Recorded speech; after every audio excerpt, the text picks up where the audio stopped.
Good morning, everybody. Good afternoon for those of you in other parts of the planet, and good evening to all participants of this webinar, Environmental Peacebuilding in Colombia, Comparative Dimensions on Environmental Peacebuilding. This is a Road to Geneva event of the Colombian ARC. We are glad to be able to reach a continental audience this morning here from North Carolina and other parts of the US and Colombia. Buenos días, buenas tardes, buenas noches a todos los participantes de este seminario virtual sobre construcción de paz y medio ambiente en Colombia, dimensiones comparadas de construcción de paz y medio ambiente. Nos complace poder de nuevo alcanzarlos a ustedes en un evento de tipo continental.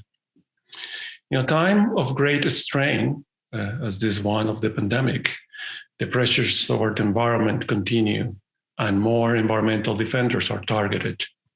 Now we meet again to learn about the important dialogues with regards to environmental policy and peace building during the post-conflict scenario in Colombia and beyond.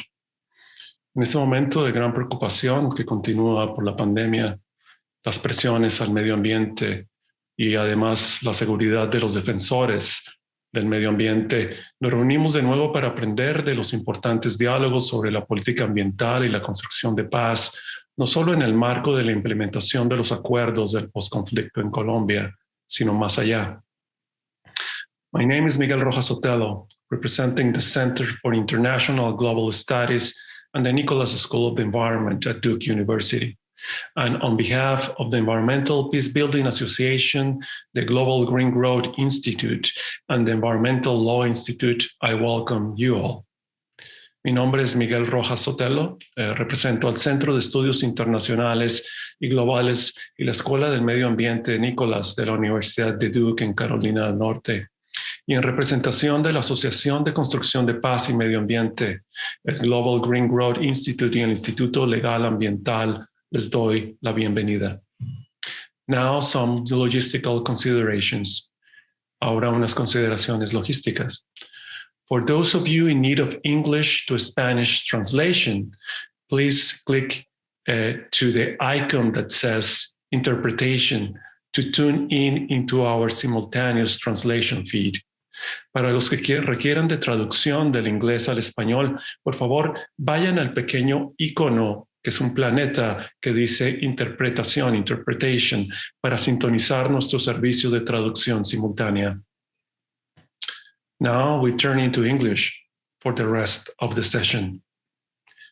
The rules of the game are, each speaker will briefly present their work to situate their practice, then start a common dialogue. In the second part of the event, the moderator will comment and make questions and bring those made by you, our audience.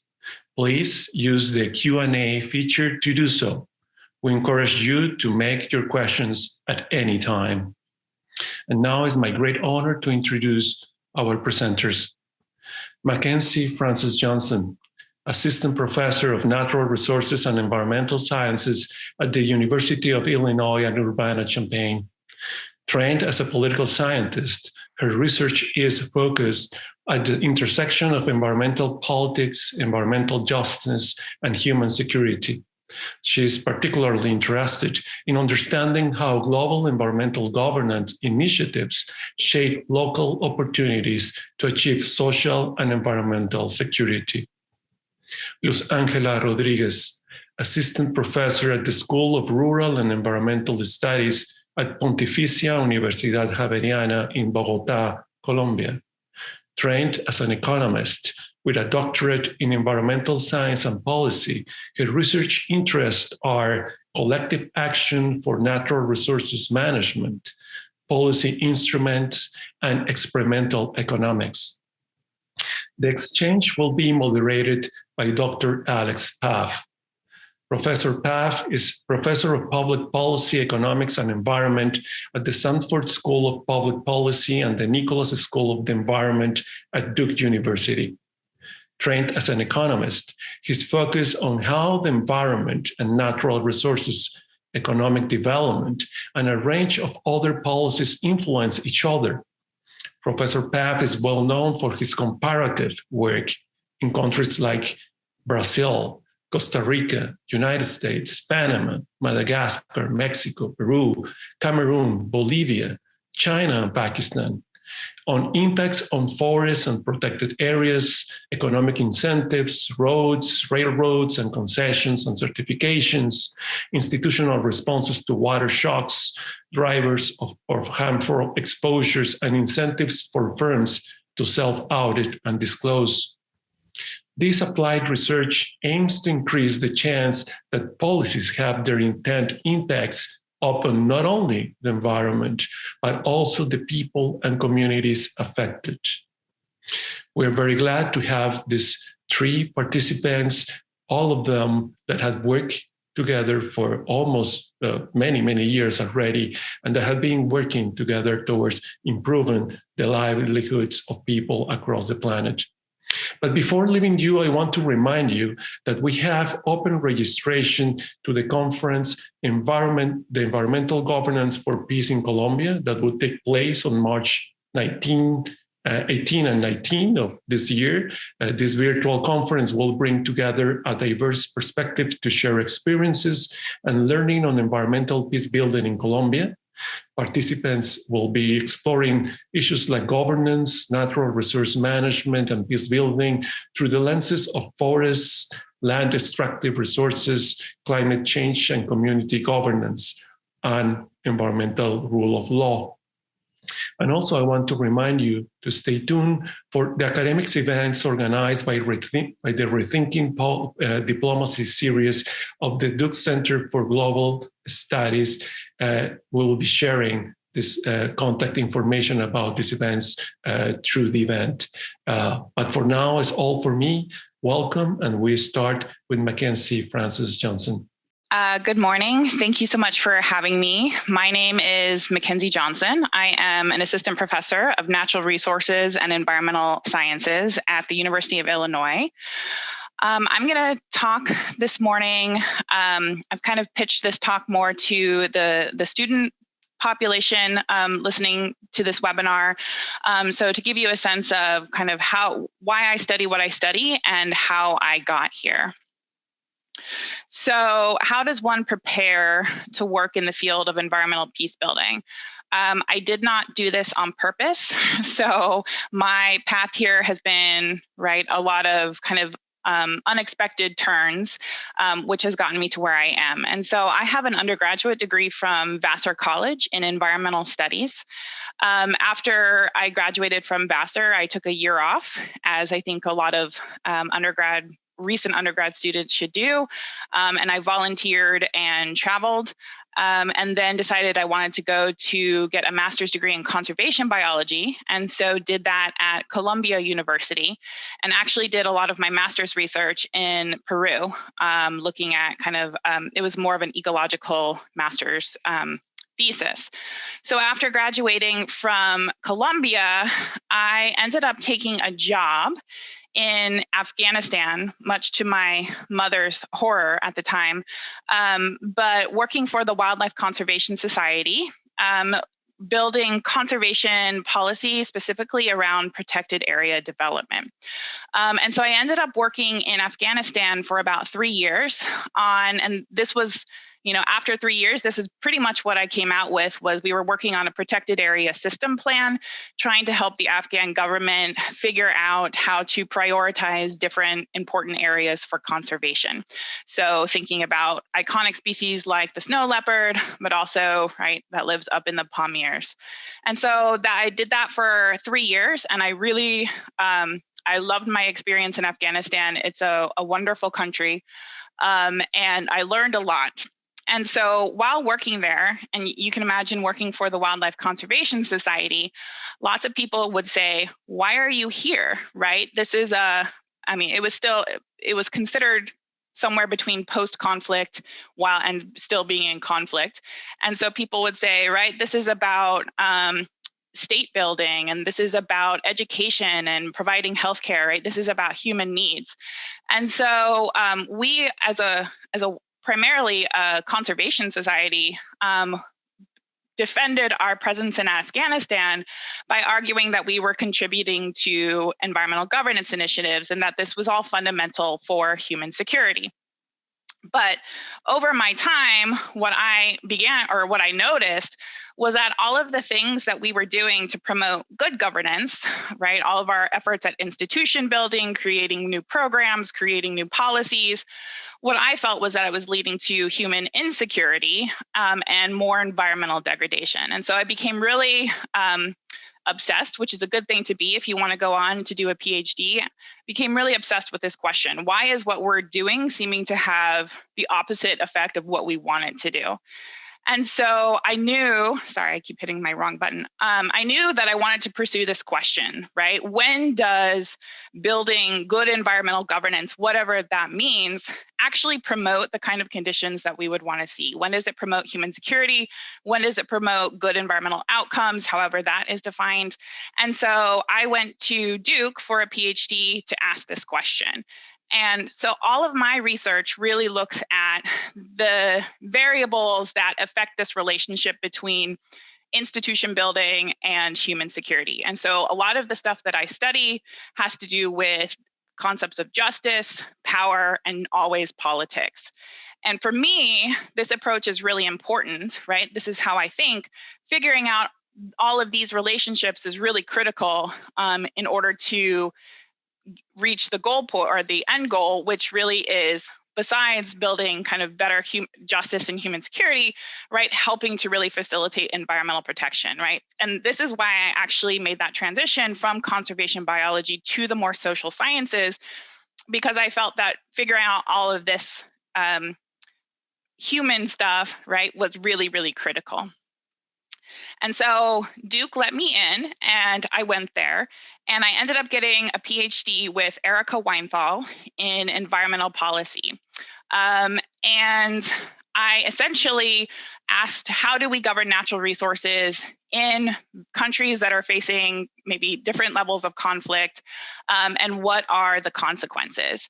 And so my particular story of how my PhD unfolded was very unfortunate. My initial project was actually in South Sudan, but due to civil conflict there, I ended up moving to West Africa. So I studied artisanal mining in Ghana and in Sierra Leone. And so specifically looking at the relationship between minerals governance and conflict. So this picture is just showing that should not be illegal, that I should have changed that word to informal. This is showing informal artisanal mining in Ghana and the kind of ecological effects it can have, especially on forest reserve areas. And this is a person in Sierra Leone refining coltan, which is the mineral that ends up in a lot of our cell phones and iPhones. And so my dissertation work produced, right, if you wanted to go see really what I was doing in my dissertation, my big paper came out in World Development. And what that looks at is, in effect, right, the relationship between governance reform and environmental peace building. And so my goal was really to challenge this idea that natural resource conflict in any country stems from a failure of governance. And so to kind of follow this idea, I looked at institutional reform specifically in the mineral sector, specifically looking at formalization through kind of licensing, as well as social and environmental impact assessments.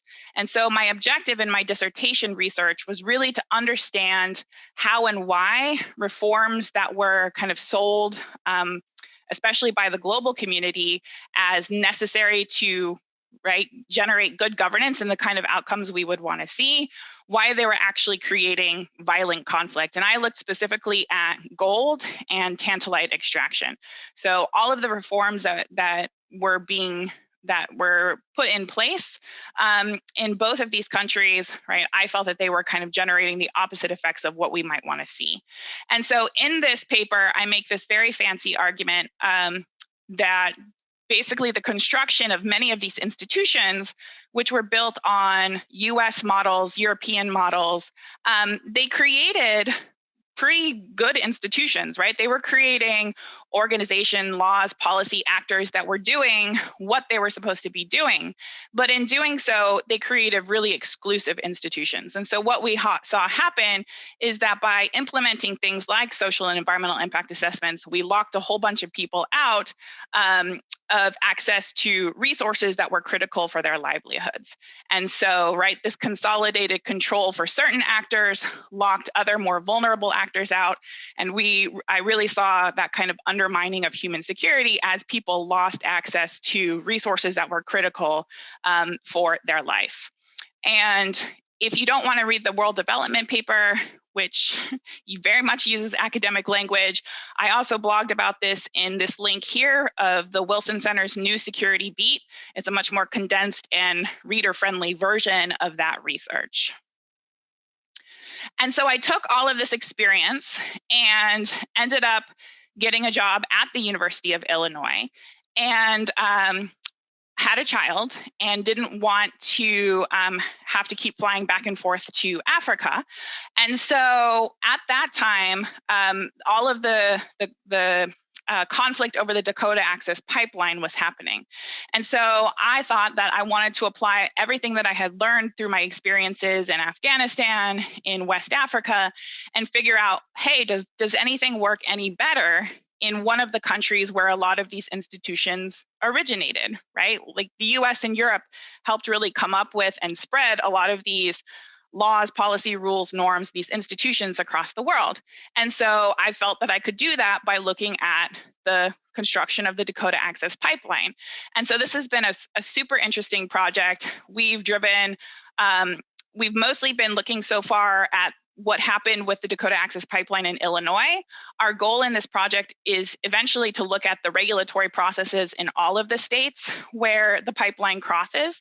So that would include Iowa, South Dakota, and North Dakota outside of the Standing Rock Reservation, if anyone is familiar with the Standing Rock protest against the Dakota Access Pipeline. And indeed, I've been seeing that a lot of the same dynamics that I saw in West Africa, that I saw in Afghanistan, right? None of those things are unique to those countries. So if the kind of governance outcomes or the kind of outcomes on the ground are a result of bad governance, then indeed here too in the United States, we also have bad governance. And I would safely apply that kind of thinking to Europe as well. So it's more about the institutions and how they structure actors within these systems that are leading to these kinds of outcomes that we see on the ground. And so to continue kind of the international elements of my work, I've been working with Luzs on environmental peace building in Colombia. And so I feel that what I'm bringing to this project is my kind of overall knowledge of environmental peace building in many different contexts. And Luzs, as she will talk about in kind of the next few minutes, is bringing her really in-depth knowledge of what's happening in Colombia on the ground. And the idea is that we merge these two things as a perfect collegial working relationship, and we come out with a really great project analyzing kind of especially the governance elements of the peace process or the post-agreement peace process in Colombia. So now I'm going to stop and I'm going to pass it over to Luzs. Okay, thank you very much. I'm Luzs Rodríguez. I'm assistant professor at the School of Environmental and Rural Studies at Pontificia Universidad Javeriana in Bogotá, Colombia. Thank you very much for having me here. It's really nice to be able to share with you our experiences in this field. So I want to talk a little bit about, as McKenzie, the road that led me to the question that is driving my current research interests, and in particular, it has to do with the role of natural resource community governance in a post-conflict country as Colombia, and in particular, of course, my interest is in what is going on currently in Colombia.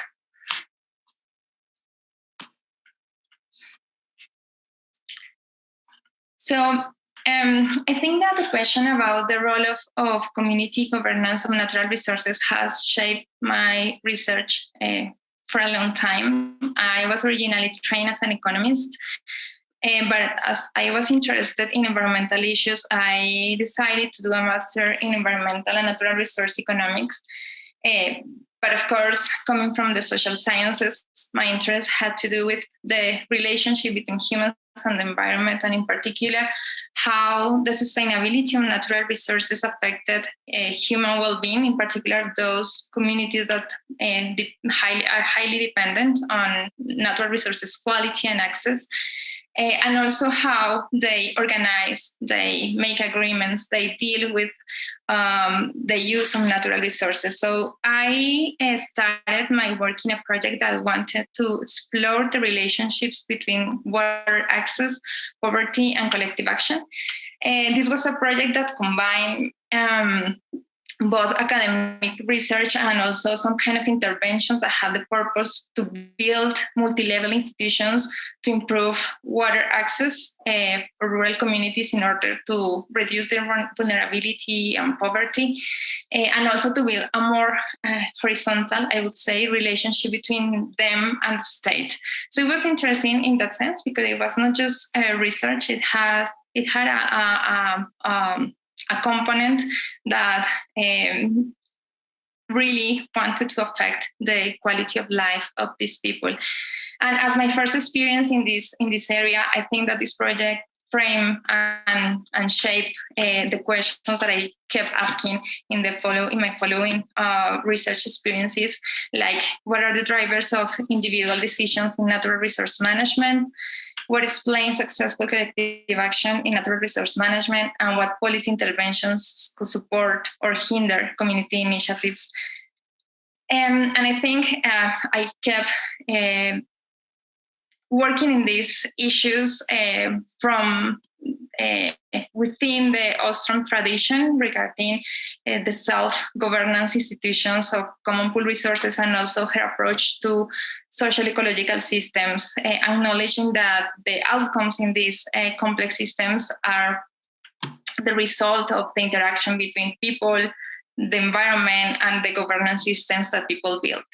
So in addition to this project about water, I also work in a project about fishing agreements with indigenous communities in the Amazon in Colombia, and also a project related to mangrove use in the Caribbean. And in general, my questions were related to these ideas of how communities organize, how communities make decisions, and how the result that they get regarding the natural resource use frame and define their access and their livelihood. So I started there, but then in a few years before going to Duke, my career took a turn. So as I started to work for the United Nations High Commissioner for Refugees in Colombia, in topics related to the armed conflict. So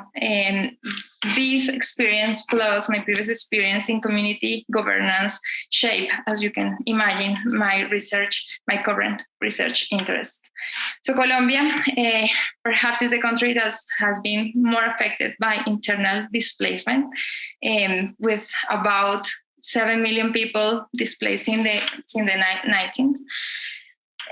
So in 2004, the Colombian Constitutional Court declared the unconstitutional state of affairs for displaced population and requested the government to develop a series of actions in order to restitute rights to displaced population. So I started to work in a project that had as main purpose to design and implement research to monitor what the state was doing in order to comply with that sentence from the Constitutional Court. So I spent about 2 years there, and then I went to do my PhD in 2011, and in 2012, the peace talks and peace negotiation in Colombia started. So this peace process happened in the same time while I was at Duke doing my PhD.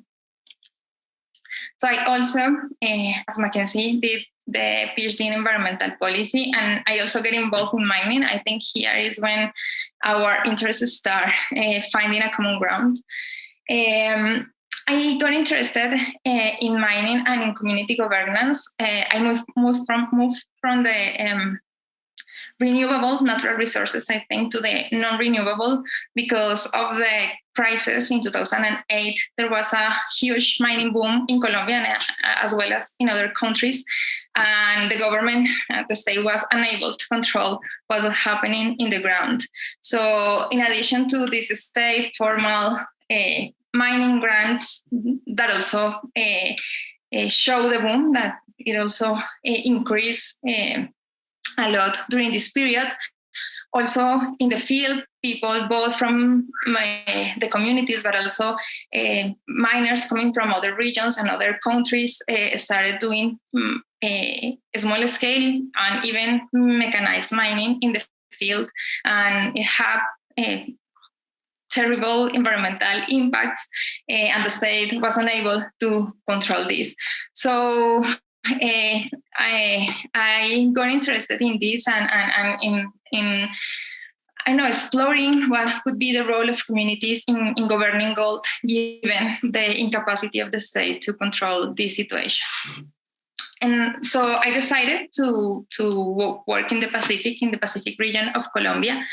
And I think that working in the Pacific is interesting for many reasons. First, because in the Constitution of 1991, the historical presence and the territorial rights of communities in the Pacific were acknowledged. So the state started a massive process of collective land titling in this region.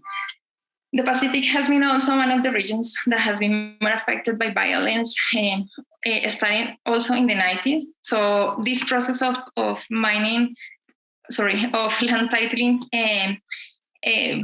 happened in parallel with an increase in violence due to the armed conflict in this region. And also there is a third reason why the Pacific was interesting to me when studying mining, and this is because while the land rights were granted to the communities and also the responsibility for natural resources management, the subsoil in Colombia belongs to the state. So there is a tension there between these rights and as I said in the previous slide, an incapacity of the state to control mining. So my question about the role for communities, I think fit very well to this context. And also, in addition to the boom, there was also a process of protests and demands from the communities about solutions regarding mining and the rights to mine in these territories. Also, another characteristic of mining in these frontier regions in Colombia is that in some cases, mechanized miners, external miners, are related to armed actors. So even though communities in many cases are not directly related to them, they face the threats of these external miners coming, and they have to deal with this situation, and again with the incapacity of the state to control external miners. So I guess that my conclusion, or at least my point of departure, was that if the state is incapable of dealing with this, then the solution has to be in the communities. It has to be in recognizing and giving a important role to the communities in gold governance, even though the law doesn't allow it, because as I said, formal rights belong to the state. So we developed a project with Alex Pfaff and also with Maria Alejandra Vélez, who's professor at Universidad Los Andes here in Bogotá as well, exploring like policy combinations in which communities had a role and states can have a complementary role to communities, in which each one of these participants use the things that do better. The state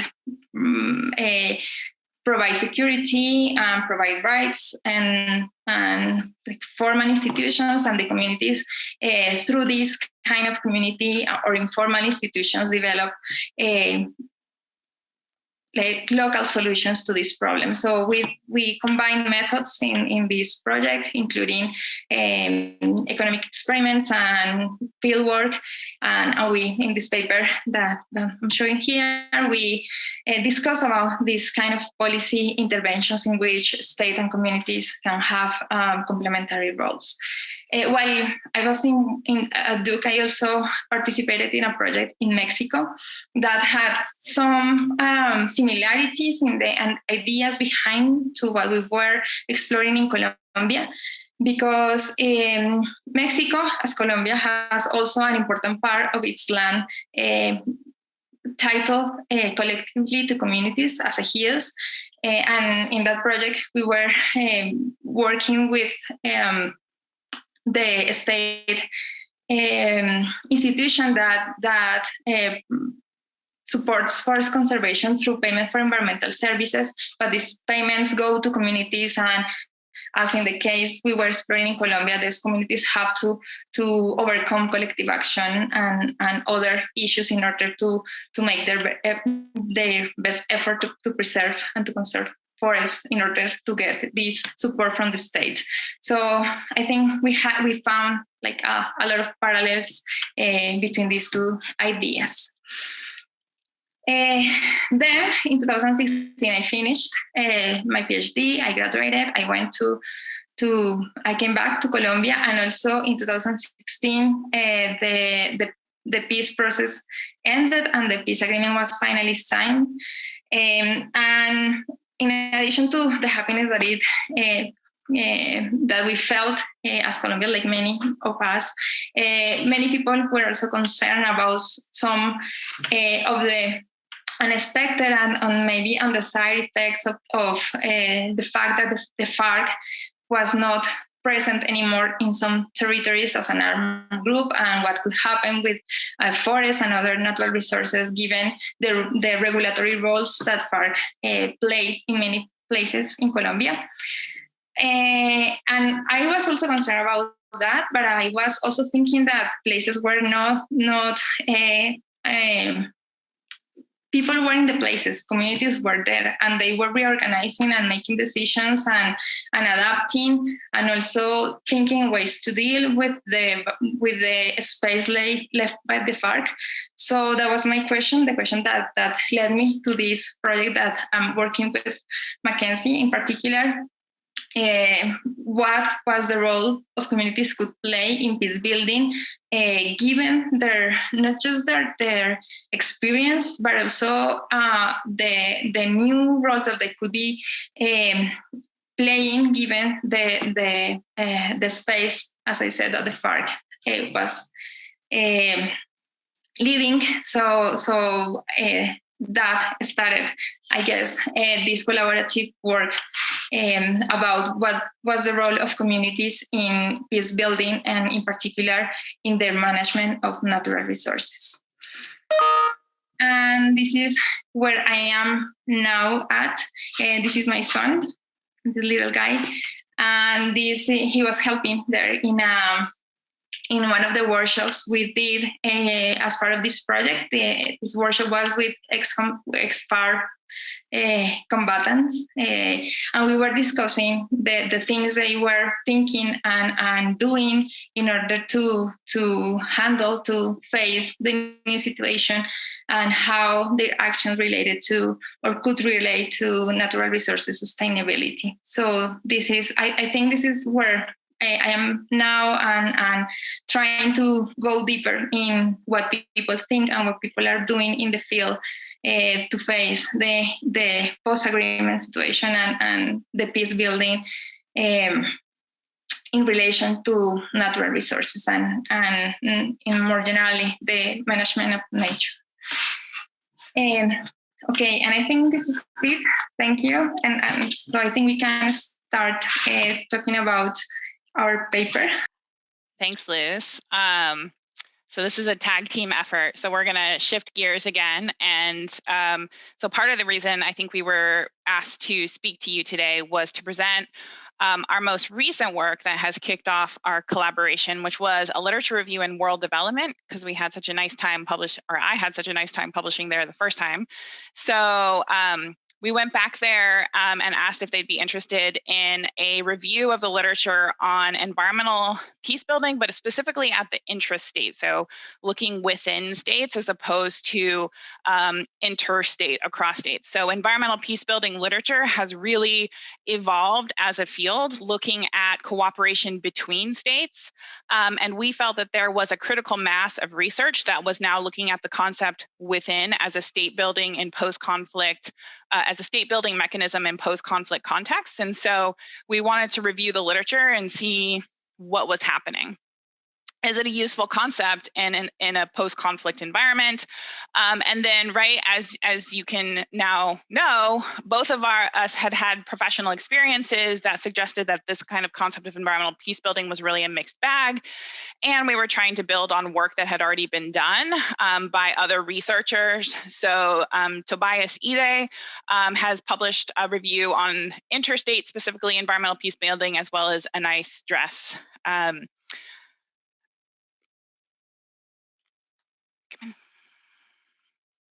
And so our approach to this review was really just to identify any scholarship or any scholars that were working on environmental peace building. And so I can talk more about this with anyone interested in doing a review. If you're an early career scholar, whether postdoc, assistant professor, a review can be a really nice way to get a great grasp of the literature that's out there, but also to produce work, which you're always incentivized to do, produce. And so it's a really great way without having to generate money for field work, right? You just review, it's very time intensive, but you just review a bunch of papers with hopefully a team to make it less time intensive, and then you can produce a great article. So it's a really good way to kind of get things moving. And so we read a bunch of articles, books, and coded these and ended up reviewing research from about 40 conflict affected countries. And again, I'm happy to come back and talk to you about the specific approach for anyone who's interested in how to approach literature review. And so the way that we thought about peace building in this particular paper is building on scholarship, which increasingly sees peace or peace building as a gradient, right? So early on in this kind of literature, people were really looking at peace as the absence of violence or conflict, right? And so we talk about this in terms of a negative peace, where whatever intervention you're bringing to a specific context really just stops conflict from happening over natural resources. But researchers have made a lot of progress in kind of thinking about, right, how do you actually solidify that so such that you're building something more than just the absence of violence. And so we think about this in terms of kind of 4 different expressions of peace, if you will. So building a common identity, which includes positive symbolic relations, building trust between groups. The next step for us is building capabilities, which really comes out of Amartya Sen's human capabilities approach. So, right, do people on the ground have options to change what is happening to them in an environmental or social sense?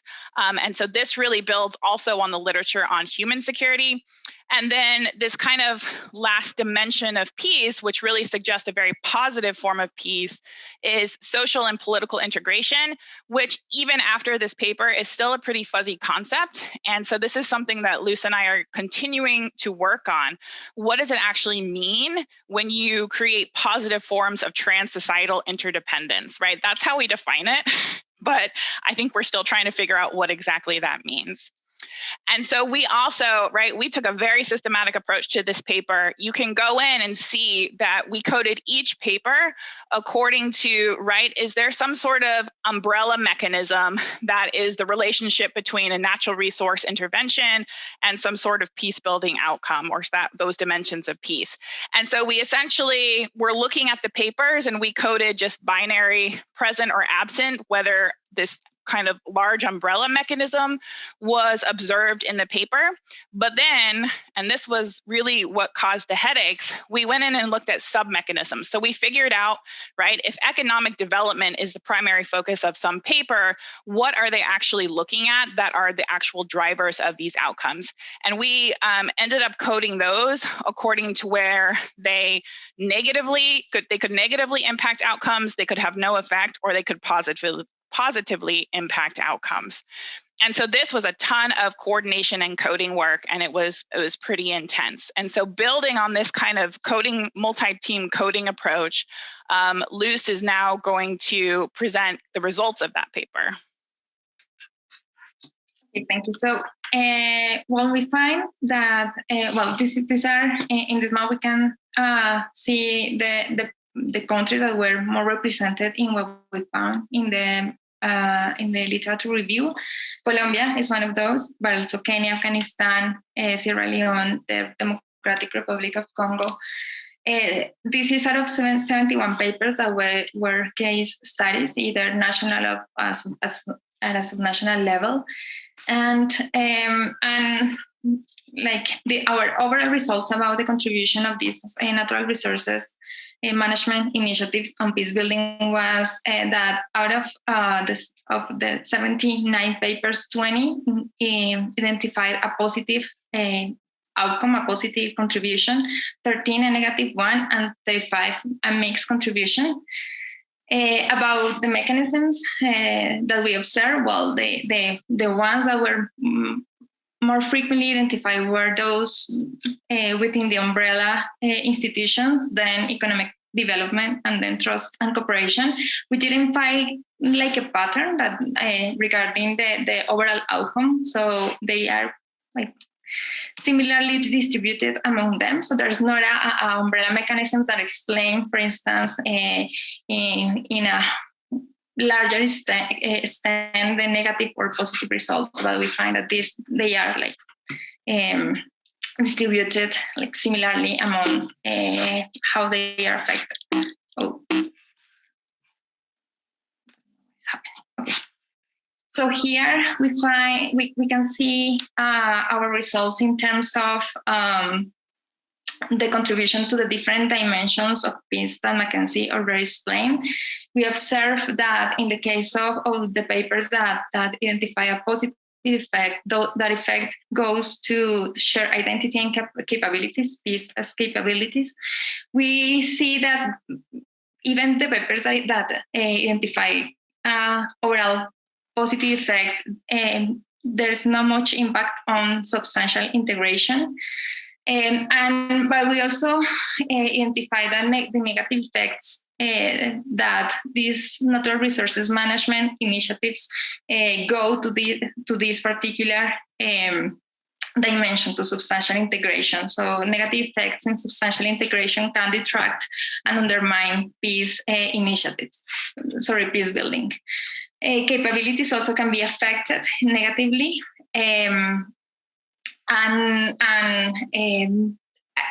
We also identify that the mixed papers, those that have mixed outcomes, mirror the results of those positive or negative. So positive impacts on shared identity and capabilities that are like the dimensions that contribute to the positive effects on peace, and also an potential undermining effect on substantial integration. And I think this table summarizes our main findings. So we identify that capabilities play a key role in the possibility of these natural resources management contribute to make a broader contribution to the peace building process in a country. We see, as you can see in the table, the sign of this dimension of capability corresponds to the sign of the peace building effect. So we consider that capabilities could play a necessary condition, and that these initiatives that contribute to this dimension are those that, according to what we found in the literature, have the larger potential to help in in peace building. And we also found that a negative effect on substantial integration have the potential to undermine these peace building efforts. Here, regarding the sub-mechanisms, we observed that in the cases in which the authors find positive effects, the sub-mechanisms that appear more frequently are livelihoods, inclusion, equity, subnational institutions. So in general, those, what we find and the pattern that we start identifying here is that those aspects that are more related to individual or community governance are those that are more frequently related to positive outcomes. And in contrast, in the cases where we identify negative outcomes, the impacts have had to do with those aspects more related to the national scale, government strengthening or institutional building or economic development, but more at a national level. So what we observe at the end, and I think this is another important result of this paper, is that there is a tension between those initiatives that have a bottom-up approach that are more likely to promote peace, to contribute to this peace building process, mainly through common identity and capabilities. But in contrast, those situations, those initiatives that are more top-down and technical could have negative effects on peace building because they could aggravate social tensions or even fail to build capacities. And for the case of the mixed paper, we observe they mirror, as I said before, the patterns that we identify in the positive effect or negative effect papers.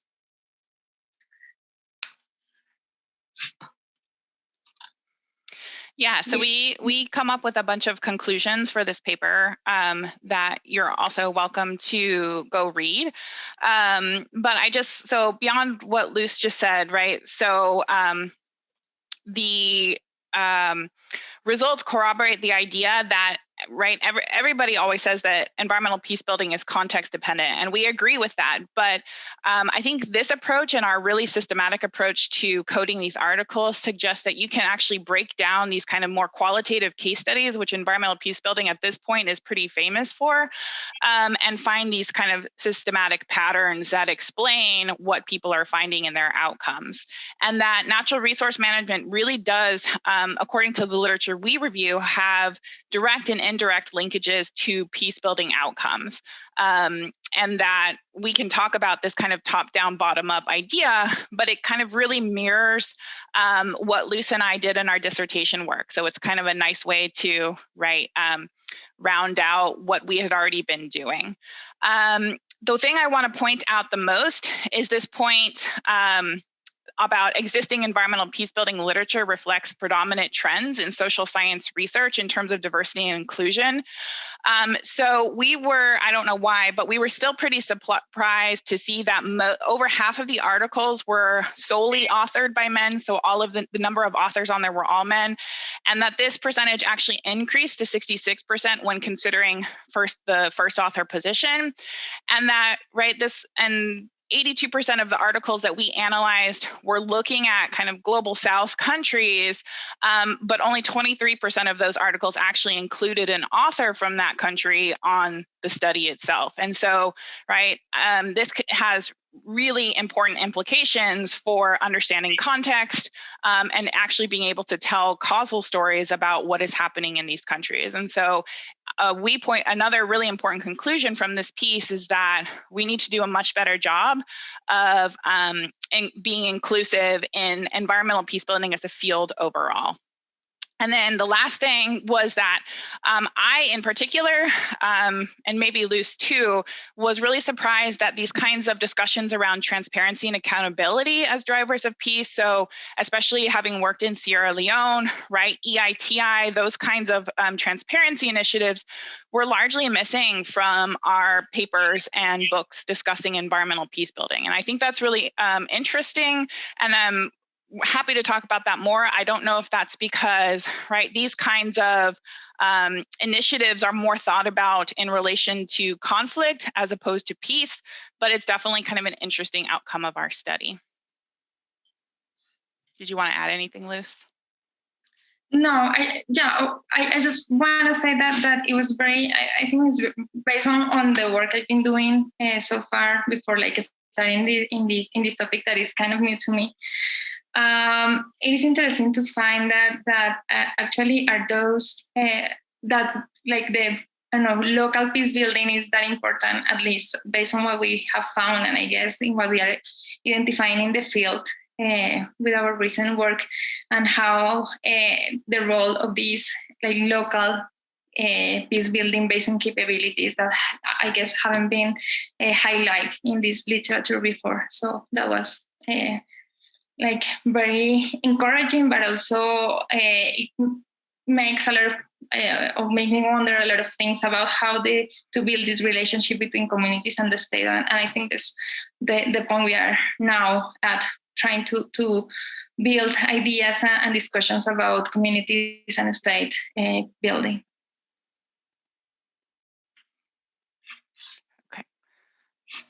So that's our presentation. We ran a little bit longer. Apologies. Luzs, do you want to click to the next slide?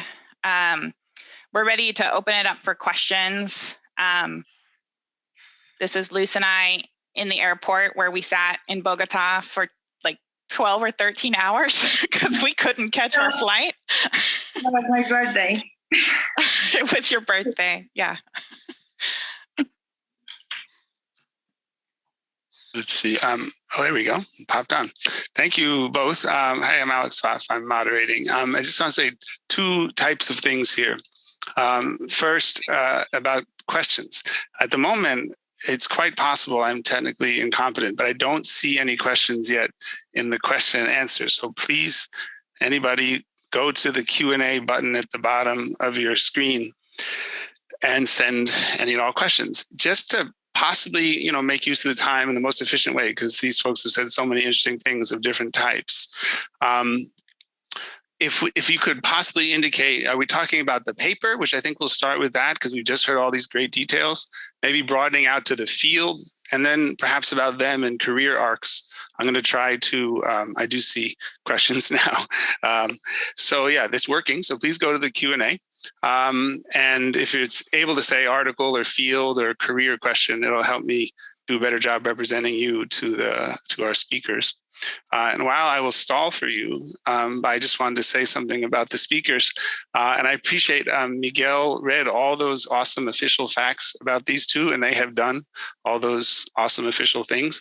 But from knowing them during their PhDs, I just want to say they are great. These are really smart, really analytic, really thoughtful. They really want to be in the field talking to real people, including to think on their behalf. Very brave to get out into the field. It's just awesome folks. I hope people can learn from their analytics, but also their example. And Erica, I don't know if you can see this, McKenzie, has agreed this was awesome collaboration. Erica is a real leader in this field, and including has an intro paper to a special issue on environmental peace building. If people are interested, Erica Weinthal, a professor in the Nicholas School here. I have one question for you folks. This was how has your paper been received so far and by whom? So it's been actually, I've had more talks on environmental peace building in 2021. I think that maybe also because people don't have to pay anyone for travel, and so we can just hold web Zooms.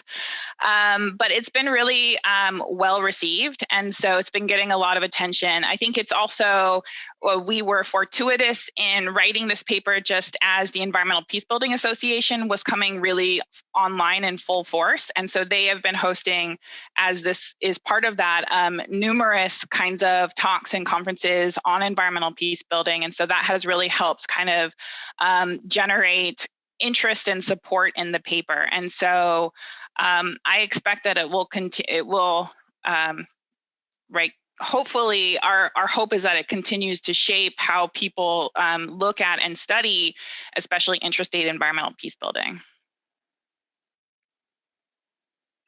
Super. I'm looking here. Actually, I'm going to hold that one for the field. I'm going to ask you guys one about the paper.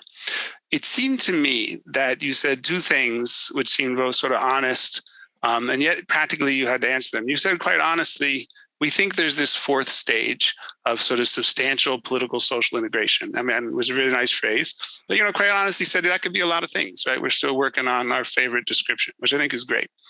On the other hand, you had to code these things up and say whether substantial integration went up or down.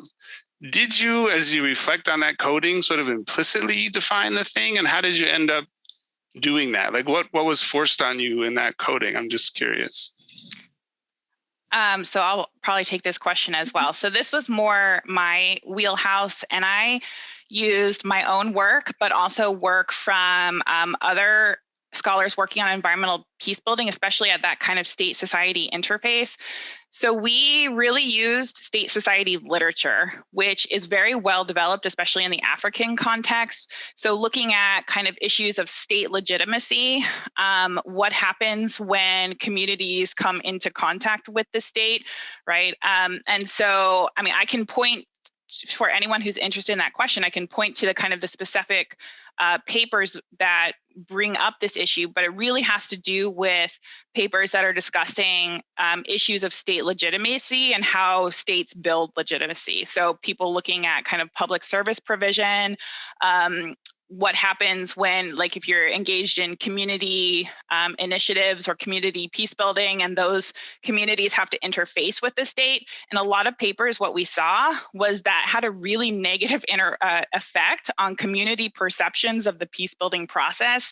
And I saw this a lot in my Afghanistan work, and I think it's because communities all of a sudden see how variable state building can be. And so, right, this actually really reduced confidence in the peace building process, because they're like, wow, can the state really do this? Can the state deliver on what it's promising? Are these institutions really working? And in any country, right, you have that kind of uncertainty, but we saw this real effect. And so that's how we coded it. But I think that it is still correct that this could be a lot of things. And so that is something, especially because this issue is so important in Colombia, that is something that we're really, really interested in trying to bring out and really define. What is it? Is it state legitimacy? Is it this kind of perception of the state and what it's supposed to do for communities? So yeah, that's how. I just would like to add that we also kind of build the definition through our work in reviewing the papers. So we had like meetings like each 2 weeks or something to discuss and identify things that don't closely or reflect the initial definition, or we weren't sure, or whatever. We use these spaces to discuss and complement, I guess, the initial definition. And I also would say that what McKenzie said about the importance of this topic in the Colombian case, I wanted to mention that actually that's part of what we are looking at right now. And because what we have observed comparing the literature and the position of the government and other like formal peace builders sometimes contrast with what we heard from people in the communities, as in the workshop that you saw my picture with my kid. So now we are trying to build like commonalities and trends in these like contrasting views of the state-society relationship. Very nice. And actually, so a very nice segue. Thank you for that. It was helpful for me. Segue to you both highlighting the importance of that perception of the state and capacity in Colombia. Walter Colton here has asked, regarding Venezuela and its crisis, how is work in Colombia being affected since millions of Venezuelan refugees are flooding into Colombia?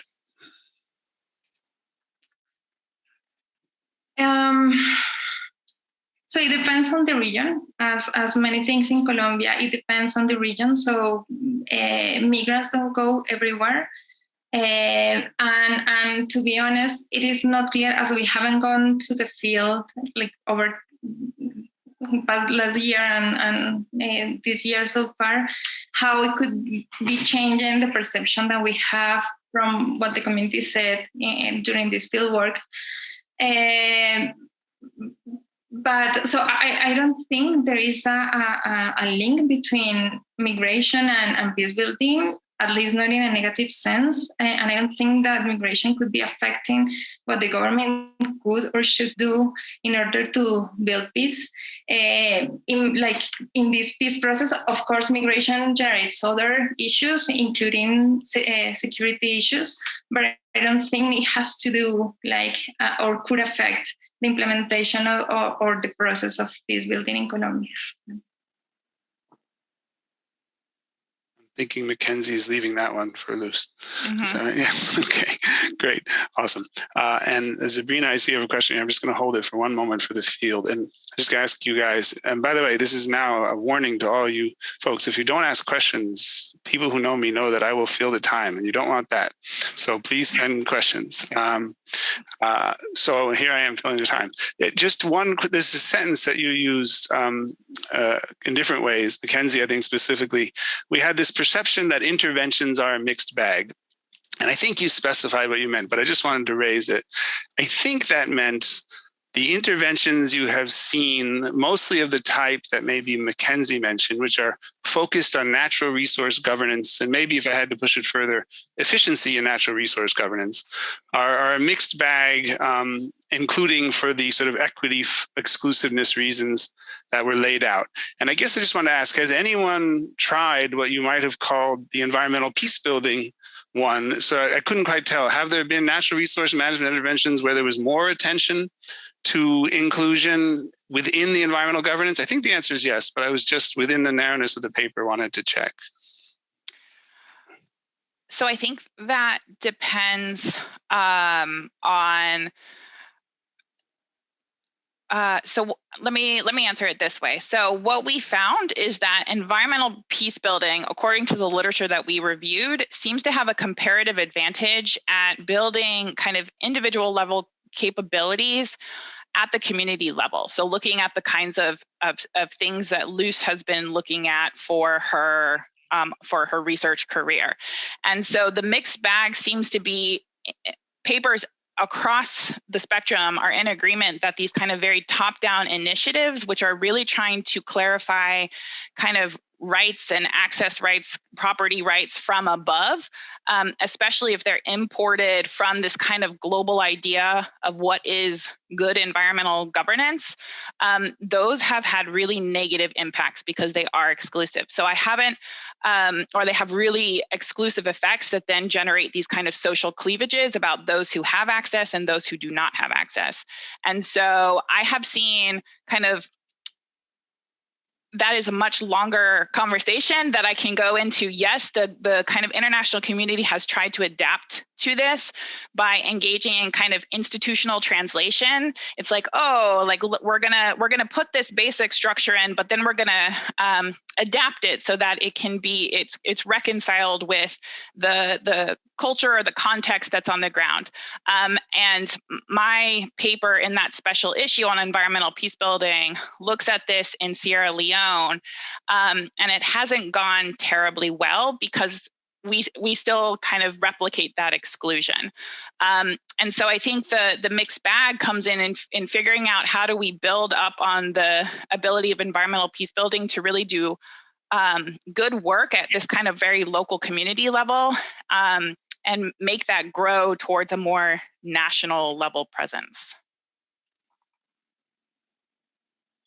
I think that it also has to do with how the state building process happened in the field, and the like contrasting interests of actors both in the field and like in the different regions at a local level and at a national level. So it's hard, like I think the hard thing about trying to scale up those initiatives is that the interests are very different. Like people and actually there's something that McKenzie and I have been discussing recently about the notions, for at least for the Colombian case, the different notions between land and territory, for instance. So people are demanding in the field a type of peace building that includes the recognition of their local movement, the recognition of their like options different from that one based on economic development that the state wants to work on and move on. So I think that part of the question on how to reconcile these two contrasting visions about how to build peace and that have to do with the different interests at different levels, I guess. Mm-hmm. Perfect. Very nice. That's good challenges. In fact, they're perfect segues to the two questions we have hanging here. In a way, you guys both just addressed a question from David Liu here. Have you thought through how to promote more bottom-up initiatives and how to coordinate them with other conventional capacities such as statist or technocratic? Maybe it's almost the inverse question to what McKenzie just answered. And then I'll just throw on, in case you want to talk about that and broaden it, from Sabrina Welter. Well, first, thank you for the presentation. I think we all agree with that.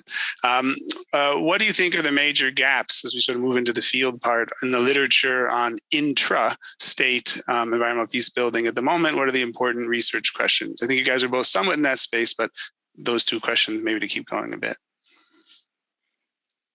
Well, I would start with saying that the capacity stuff that I think McKenzie could say more about that, because as I said, I'm kind of new to this literature, but I think the capacity building part was kind of absent, at least as a concept that helps to build peace. So I think that I would say that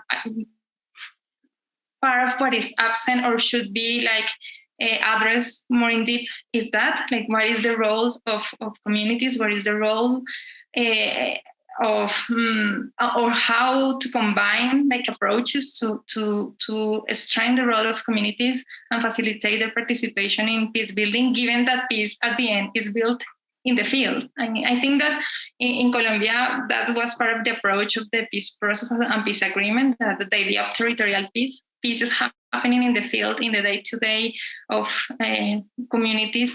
So I think that we need to know more about how to integrate those initiatives into a broader definition and process of peace building. Yeah, I would start by that. Yeah, if you can figure out the answer to that question, let me know.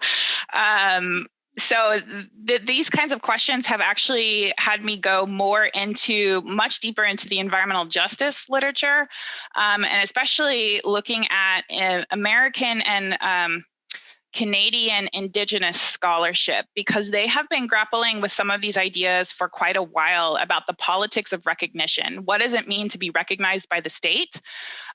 What happens when you are recognized by the state? And so far, that literature hasn't been very optimistic. And so I think there's this big question that has emerged in environmental justice, right? Can you actually achieve these kinds of peace building or just outcomes that you want through these very formal state mechanisms? So that I've been using that kind of literature to think about these ideas. But this is something I have been pondering over, ever since I worked in Afghanistan, right? How do you, if you think about it from, and I know a lot of geographers especially would disagree with this, but if you think about it from a top down versus bottom up, right? When you get to that meeting point, how do you achieve integration? And I think I tend to be more cynical and pessimistic, but I haven't seen very many great solutions so far because, right?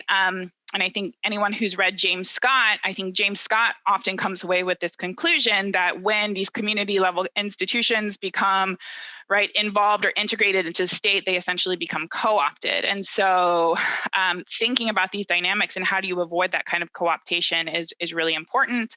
And I would agree with Luzs that really looking at these ideas of building community capabilities is an important direction, and focusing more on the justice aspects of environmental peace building is an important component of moving forward in this field. Because again, right, we see a little bit of evidence that when you build community capabilities, right, that can actually be very threatening to the state, which can then undermine this kind of notion of integration. And so it's this kind of wicked feedback loop that really we could look a lot more at how that happens, and right, do these things really sit in contrast to each other? That's great, actually. Okay, so go ahead, Luzs, please. Because I think we also need to think about what it means to build capacities in communities that have been affected by conflict. And also, because it's not the same as the cases that in the, for instance, in the literature on common pool resources appear, because these communities have like particular characteristics, but it is not as they are like need to be built from foreigners. I mean, there are local initiatives. People have been adapting to what is going on. They have been facing the conflict. They have been organizing to deal with the conflict. So I also, I think we also need to think about what we mean by building capacity at a local levels, and not implying that it requires like external interventions, or like we can that we have a formula to build capacities, because we need to recognize that what communities have been, that they have their own people and communities, they have their own ways to deal with changes, and actually I think that they are demanding that recognition. Thanks for both of those. I actually would love to follow up on both, but let's see. I think Miguel has his hand raised. I want to hear what he has. Yeah. Oh, yes. No. First of all, fascinating. I think we are starting here to map this field of environmental peace building in a really powerful way, and we really are very grateful for the work you are doing, because you are basically giving us, this cornerstone of looking at this as a new field. And my question is how to integrate those other multidisciplinary approaches to the same problem of environmental peace building, right? We have people working for decades on peace resolution from political science, or people working on climate science, climate change and climate science, environmental justice, as McKenzie is bringing. There's more and more literature on that day by day, but also the deficiencies of the academic sphere capturing the amount of work, as Los Angeles is posting, of these other knowledges, right? These other ways in which communities face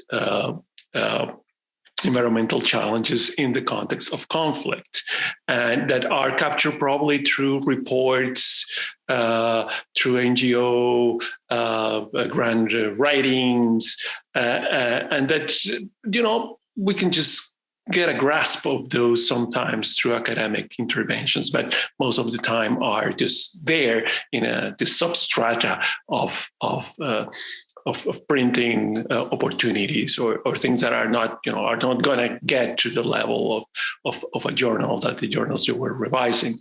And I think that's the challenge that we have in front of us, all from a multidisciplinary perspective, working on these issues of environmental peace building. But my question was about the knowledge dimension that you tag in your work. When you refer to knowledge, you also refer to local knowledges, to other ways of looking at this problem, or how knowledge top down or academic knowledge is produced or reproduced or circulated. That was interesting for me looking at your analysis. Thank you. Yeah, I think I think environmental peace builders from the current scholars who are working on this are often coming from a natural resource conflict and governance perspective. And so I'm actually often quite surprised at how little kind of peace building as a field is kind of integrated into that. So like now I'm not even going to remember the DDR kind kind of that liberal model of peace building, recently in kind of environmental peace building literature, that has started to come under critique. So people are kind of taking notice of liberal peace building approaches in post-conflict contexts and integrating them, but there is quite a gap there. And I think I'm also, I'm just starting to see people bring in and really emphasize these notions of environmental justice. So I think environmental peace building is definitely coming from a particular field of knowledge that really started out of that kind of environmental security work in the early 90s-ish. And so there is probably still a lot of room to incorporate these very different perspectives and knowledges to kind of build up that field. Do you want to add on that one at all, Luzs?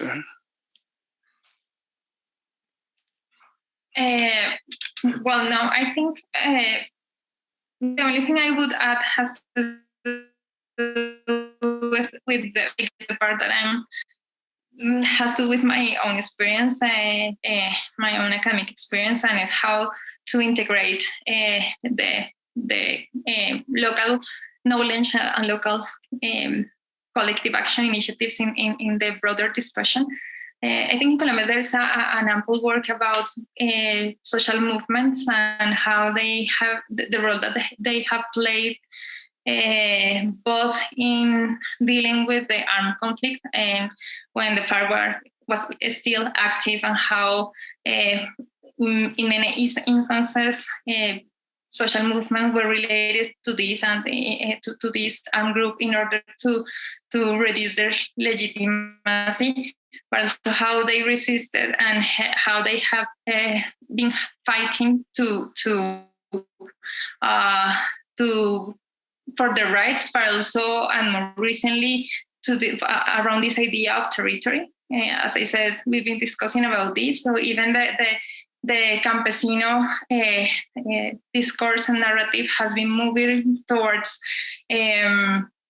this idea of territory and sustainability and natural resources, because now, for instance, extractive industries are perceived as a threat by these social movements. So I think there's still a scope to think how to integrate these, like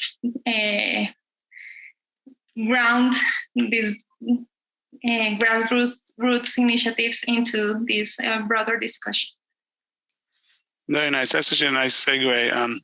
We only have about 10, 11 minutes left. So if people have sort of career arc questions, please do type them. But as to fit into what you were saying, Luzs, Victor here has asked, and I think you've just done this implicitly, but I was just going to call it out. Can you please mention a couple, quotes, good stories in environmental peace building coming out of the Colombian process? So maybe I'll say, does a particular story of the type you just mentioned come out? And I can't remember. I thought Professor Vélez and Professor Robalino from University of Costa Rica, and you might be on that paper, had a paper with some kind of land tenure that was probably pro-equity inclusion in the Pacific making a difference. But I'm sure you know it better than I do. But anyway, Victor has that question about positive cases from Colombia. Yeah, so about that one that you are mentioning, what Maria Alejandra did was to explore the effects of collective titling in the Pacific. So she compared sites that have been get the collective title with sites that got it later or haven't got it, and she found that it not just increased conservation, that's the paper with Juan Robalino, but also in a different paper she identified that it also improved some aspects of the quality of life. I think it had to do with investments in education and in the houses, but I'm not quite sure. But what I remember is that she actually found a positive effect of collective titling in the Pacific in both dimensions, both environmental and also well-being dimensions. Based on the interview, we also have found, and in other sources, we also have found in our current work some interesting initiatives. For instance, in some places where people were displaced because of the conflict, when they came back, when they arrived, they found, like many years after being displaced, they found that nature was regained its place, and they had to deal with this new environment in which resources were more abundant, and also they have to rebuild their livelihood. So in some cases, they started doing agreements like the type of Elinor Ostrom agreements to conserve, to protect, to use nature in a more sustainable way. So I think there are like some cases in which there's those people that return started building new institutions to protect nature. And also, as I said, there are like these movements that have been adapting and I guess implementing this idea of the territory and the protection of water and nature. In many cases, as a way to protect themselves from the entrance and from the threat that, for instance, extractive industries could impose to them. So now movements that in the past were more, focused on land and more productive stuff now are have been including these demands related to nature into their movements. So yeah, I think those are some examples about how in the ground this environmental peace is building. Very nice. Just checking if McKenzie wanted to add anything there. And I know it was a Colombia question, but still could be other places. Yeah, no, I've in the interviews that we've done in Colombia, right? I think if you look at it from a community perspective, there's lots of evidence from everyone we interviewed that there is good levels of kind of collective community action around these things. The problem and what we're highlighting is when these community level structures interact with either external armed actors that have a lot of power and influence, or the state, right? That's where we get into trouble. And so I think you can look at any kind of community level initiatives and have, right, a lot of be inspired that people are recognizing these relationships and their importance and really trying to mobilize to do something about it. That's coming across very clearly in all of our work. Very nice. That fits into this sort of field theme you all have set up of the difficulty of that middle ground, even when you have some collective capacity on the ground. Let's see, if we were segueing into the career part, I think the only question I have, this is a good one, I like this, is are you open to invite more researchers into your project in Colombia? So I'm going to encourage that person to email you, because I'm pretty sure you are excellent, inclusive research project builders, and if it works, it'll work. So I think I've just answered that one. But I think the answer is yes. Let's see. I don't have another career question for you, but it did strike me. Sorry, go ahead. Yeah. No, I just wanted to add that we have in the project, we have been some of my students at the Javeriana have been involved in this project. When some of them are actually former students, and they are our co-authors, and they are like a very important part in all this effort. They spend like a lot of time in the field helping us to understand the local dynamics. So I think that the work of these young people, it's been amazing. And I think we are open to have more support. Yeah, and I would say if you are interested in collaboration, we are starting to apply for other grants this year. So you might earlier is better than later as we figure out how to get more money to keep studying this stuff. Excellent. So stop typing questions, start sending emails to the researchers. Okay. Good. So just a couple minutes left. I'm thinking of a career path. I was listening to McKenzie, and I was thinking of a Lisa Campbell paper. She's a professor in the Marine Lab here at Duke. And in a collective action course that Luzs and others helped me set up, I think she has a paper kind of like, what can community conservation learn from participatory development? And it almost seems to have this sort of prior that when you've come from, save the global environment, you're more likely to take an environment, efficiency. What's the global view of good? Mm-hmm. And so is that, am I hearing rightly that, McKenzie, from your experience or from both of you, and the importance of interdisciplinary teams, different people asking different questions, that coming from the more natural science, technical, global side, at least is correlated, not because people are bad people and don't agree, and I could have a follow-up if we have more time, with going for the efficiency and less the equity approach? Yeah, I mean, right. None of these things are designed with like, how can we be exclusive and unequitable, equitable, right? And that's been my real interest has been kind of looking at how, especially the U.S. laws and policies that emerged in kind of the U.S. environmental movement of the 1970s, which were very participatory, very inclusive, right? Those are the kind of models that we're seeing being exported and planted down in many of these countries. And so it's interesting to think about in these different contexts, why are they having the effects that they have on the ground? And so, no, I don't think there was no kind of intentional design, but I think, I'm not quite sure how to answer that question.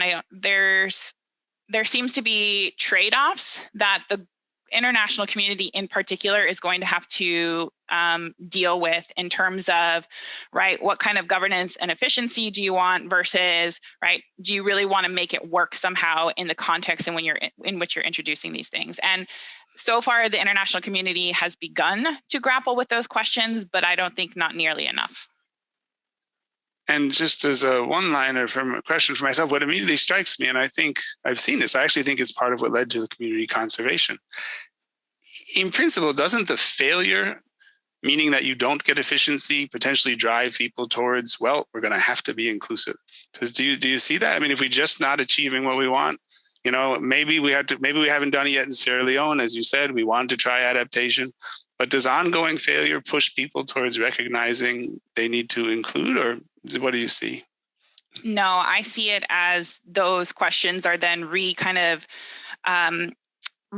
about in terms of why aren't these governments are so corrupt? Why aren't they doing it correctly? Why are people, right, not following the rules? If they would just follow the flipping rules, everything would work. And so that's why I think the research that I've been doing in Illinois, which everyone's like, how do you get from Sierra Leone to Illinois? To me, it makes perfect sense because, right, you see the same kind of dynamics here. Nobody's following the rules, right? This is just governance. And so my thought is to really try and get away from this idea of, these countries are just implementing it badly, or they just don't know how to govern, or they're all just corrupt, right? These really easy ways to kind of justify why some of these things aren't working, right? It's time to push back against that. Gotcha. And just to bring in the other thing I heard is that the setting that Luzs started in, the government basically wasn't there. And you're jointly asking about when the FARC disappears. And Luzs mentions that in an empty space, there's been tons of capacity of communities. It's not that there's no capacity. Mm-hmm. So it's clashing frameworks there. Mm-hmm. Well, I think we're at time. I learned a lot. So thank you guys. We still have a bunch of people there, and you'll probably get more questions by email. All right. Thank you for listening and participating with us. Yeah, thank you very much. I don't know if Miguel's going to say goodbye. Thank you. Yes. There he is. Thank you very much, everybody, for being with us this morning. We are leaving you with the website to register for the Environmental Governance for Peace in Colombia conference that will take place March 18 and 19. You can get to the environmentalpeacebuilding.org site /news or events, and check all the incredible program that is there for you. Also, don't forget to sign for the Rethinking Diplomacy series at the Duke Center for International and Global Studies. And on behalf of the Duke Center for International and Global Studies, the Nicholas School, our partners, the Environmental Peacebuilding Association, the GGAI, and the Environmental Law Institute, I say thank you very much, and we'll see you in our next events. Thank you to McKenzie, Luzs, and Alex for this incredible morning. Have a great rest of the day. Bye-bye.